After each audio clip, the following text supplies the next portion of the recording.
Tell us a little bit about the showcase that you've recently done with the London Actors Workshop. Well, it was what I loved about it. What really stood out is it was an introduction to pretty much what I can imagine all facets of the acting world are.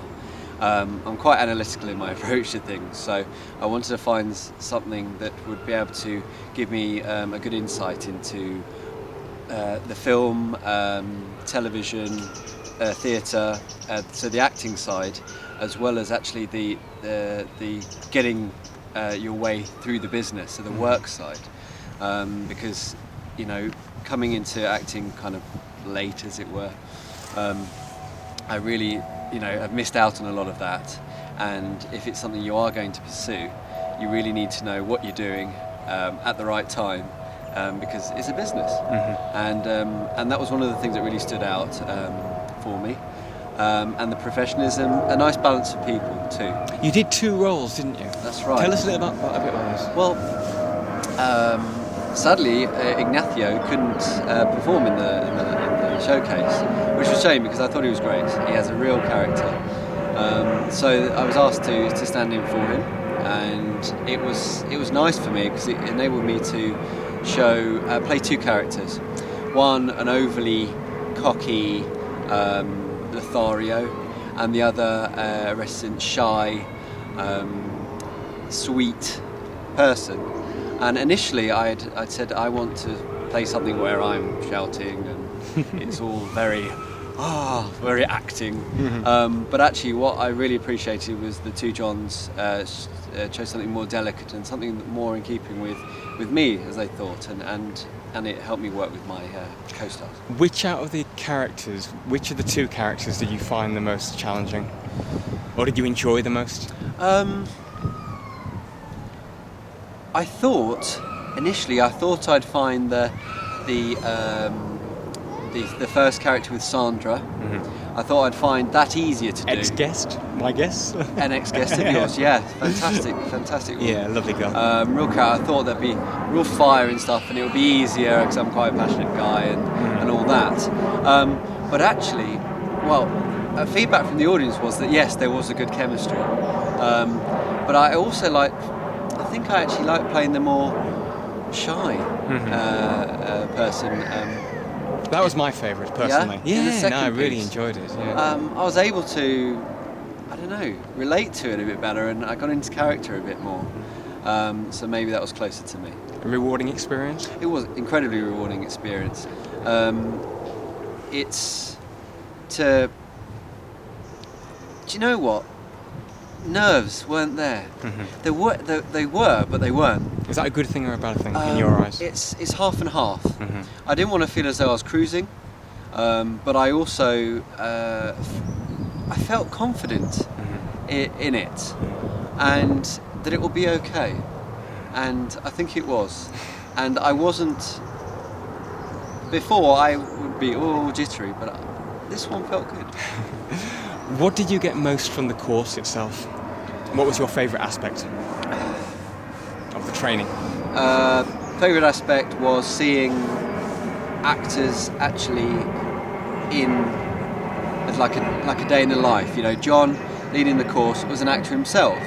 So it wasn't approached from an academic perspective. It was actually, when he got a part, he was excited, and we were all excited for him. It was kind of the camaraderie about it. And it also kept things, grounded. Not, you're just another intern of 30 students churning you out. This is acting, la la la la la, off you go. This was we're all trying to do this. And here's my experience as they pass on to us, and they really gave an effort to it. So I felt my money was well spent in that respect, and that gave me confidence in the people running it. As well, and those around me. So it was very fulfilling. When did acting come a calling for you? Right, well, this is an interesting one. In as much as it's not something I would say, yes, I was born to do it. But when I was younger, I was a very outgoing, gregarious character. And I don't know, maybe it's attention seeking, maybe I'm a Sagittarius and that's why. But then growing up and life throwing curveballs at you and things like that, I kind of went into myself. It's all a bit of a cliche. Introverted. Yeah, a bit of a cliche. The whole bullied at school kind of thing. Yada yada yada. I don't want to play on that. But No, not at all. It happens to everyone. Yeah, circumstances In your own way. and things like that, which weren't ideal to nurture that kind of environment. And it was always a case of, well, you've got to ensure the money's coming in, and things like acting weren't necessarily seen as something that could provide, No, of course. airy-fairy. So, I mean, I've only told my sister about the acting thing, and one or two friends. What, to date? To date. Really? Not your family? No, where's your because family? I'm sure they would be supportive, but they'd be like, well, really, is this something you should be doing? And it's not because they're unsupportive family, they're incredibly supportive, but I want to see if I can make something of it before I present, as it were. Sure. I had the support from my partner, she's been amazing, and from the friends and stuff. They've taken the mick a bit, but Yeah, of of course. You're course, gonna get it, aren't You're going to you? get it. Of course you are. But they actually can see me doing it, which is great. So I went through a period of not entertaining anything like this. I did drama at school, but it was seen as almost like an easy subject to do, and I wasn't a great student. But then later on in life, I was in roles. I'm in business development, so I have to put on a show in my daily life, in my work. I have to be able to put the fear aside and really convey messages, and I can do it. And then I thought, well, actually, I'm enjoying this.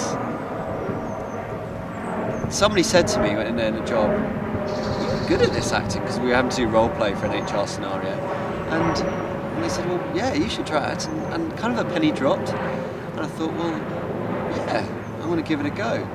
And so I did a course at Central, similar length, about 12 weeks, something like that, and it really built upon that spark. Did you enjoy that? Yeah, I really did. Good for And your confidence. Good for confidence, and the peers saying that actually, they were saying, well, you were the best one in our class. Now, I mean, obviously, it's limited as to what that means, but it meant that I wasn't really, in a dead end. I wasn't really flogging a dead horse with that. I thought, well, if they think I can do it, and some of these people have lots of training, then maybe there's something there. So then I've had a little gap, and then I've come back to it and trying to hone the skills a bit more, and hopefully, I'm a realist, but I feel I've got something that I can do something with this. Was there anyone perhaps who would you say has been your influence behind all this? Has there been a catalyst kind of thing which has made you, has there been someone or something that you've seen or? Age has been a catalyst.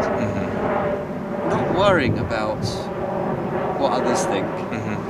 Not being comfortable in myself more. Wanting to try new things. I think it's been a very personal journey in that respect, and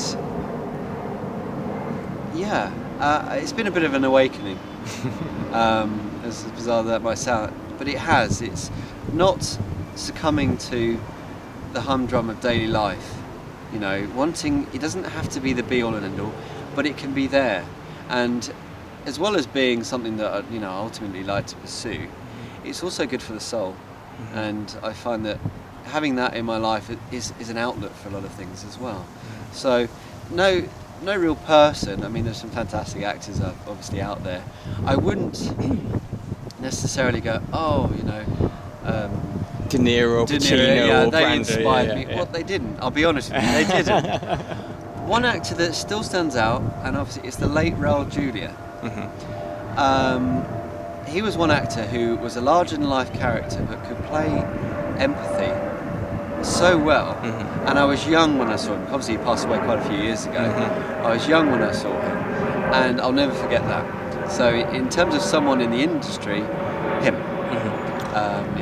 What would be your ideal role? What role would you love to play or have a crack at?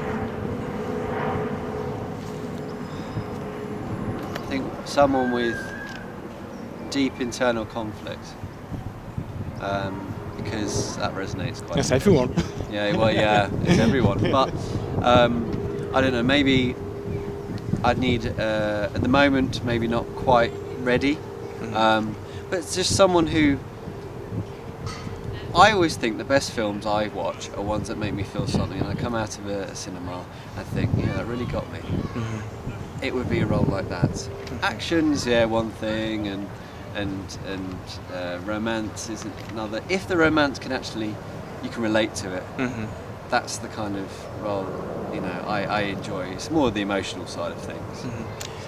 Would you say, are you drawn towards TV and film or the stage? I think TV and film, the close-up. I struggle to, obviously with theatre you've got to convey a message, and you're further away from the audience, and your mannerisms and actions have to be a bit more larger than life, as it were. I struggle with that. I think the close-up and the intensity is better for me on film. And TV, but I've got to learn to control my eyebrows. They would have their own trailer. They really would. I was watching your film back, and they're jumping all over the place, and I've got large eyes, so they're all over the place as well, and I've got to rein it in a bit. Get them threaded. Get them threaded, just held down the it tape hurts. or something. Yeah. Well, not that I don't know. Anyhow. Right. Hobbies and interests outside acting. What do you like getting up to? Well, I've always been really sporty. So if I'm not actually doing it, rowing was a big part of my life. Okay. Nearby here, actually. And then I went into coaching. So that involves, I like helping people. So the coaching thing's very fulfilling. Do you need to be really physically fit to do rowing? Oh yeah, if you want to get anywhere, it's probably, every sport says it's the most demanding. Next to cross-country skiing, I think, rowing is probably pretty much the top. Okay. That and swimming, so it's not great on the joints, but swimming is best for suppleness, but I think those two are the top. You're quite a keen skier? No, I can ski, but I'm not, I'm just saying in terms of the physical demands. Gotcha, yeah, I understand. But I don't row competitively anymore, I coach. Cycling is something now is part of my life. Why didn't you pursue the rowing? Well, I did. I started off at schoolboy level, so that's 13. As old as you can be to get into a boat, I did. And you do it for 7, on and off 7, 10 years. And for some, the spark doesn't go, but for others, it does. And I've got more out of the coaching. You've got to be on it to get anywhere, because what is the competition fierce? Massive. Really? Massive. And also, it's not as though it can be a profession. I mean, yes, if you're an Olympian, yes. Yeah. But you have to do it for the love of it. And to put yourself through that pain, it is pain. You've got to be a bit of a masochist. And if you don't quite have that, you're never going to push yourself to the limits that you need to. So now I'm the teacher, and I get to crack the whip. And because I know what it takes, I had some successes at junior level, nothing major, but I knew what it took to do well, and so I can help project that to the students. And also cycling now. I think cycling is a good release. It's a good form of fitness, and it's something I like doing. And also Thai boxing as well, but I'm a bit injured at the moment, so I've kind of started on that. But I keep coming back to it, and I think I need to be more aggressive, and I'm not, so there you go. What does acting do for you, James?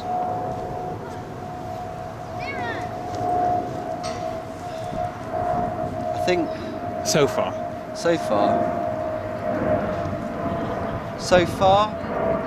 it has allowed me to get out of myself and get in to someone else. Excuse the expression. It's an incestuous environment, but I don't mean that. And put yourself in the perspective of someone else. Don't get me started. And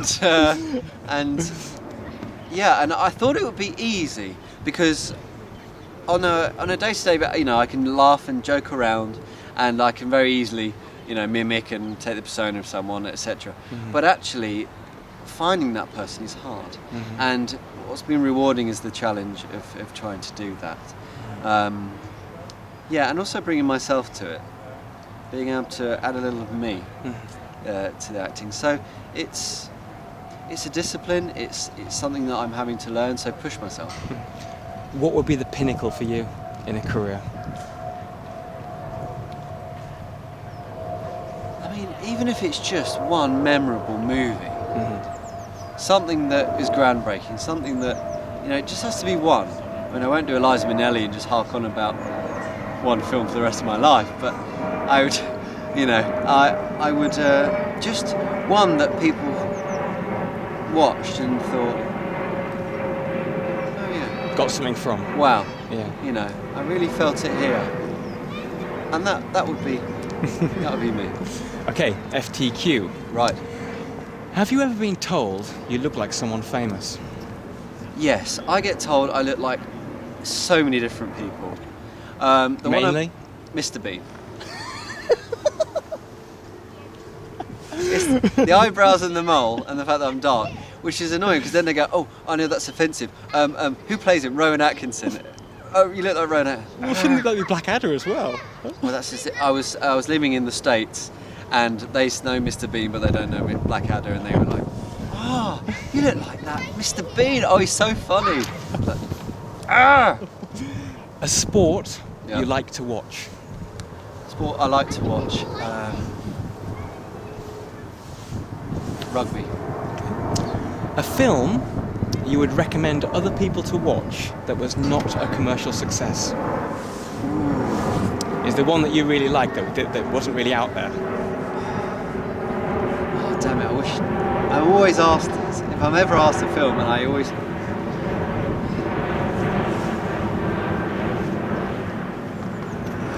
Should we go back to that one? I think we might have to go back to that one. No, it's fine, Favourite smell? Favourite smell? Burning wood. A song that reminds you of your childhood? Tarzan Boy by. It was a Scottish artist. It was around the time of the Hit Factory, and they were just churning out crap. And it was the first single on vinyl I was bought as a child, and I'd jump around the dining room to it.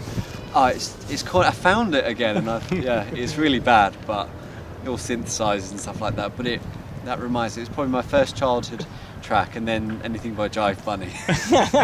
I do have better taste now. Okay, as a substitute for that last question, Yes. I should have given you a bit of warning about that one, actually. A country you must see before you die? Right. Well, it was South Africa, and I went this year. So another one that. Okay.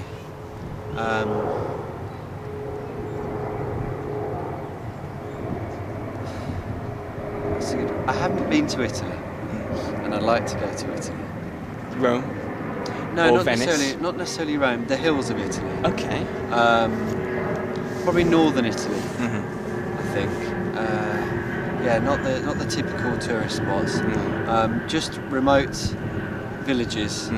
And to experience cooking there as well. Yeah. Okay, well, I did this with Maria yesterday, and the guests that I have leading up to Christmas time, I've got a little something for them. So there you go, sir. So you take that.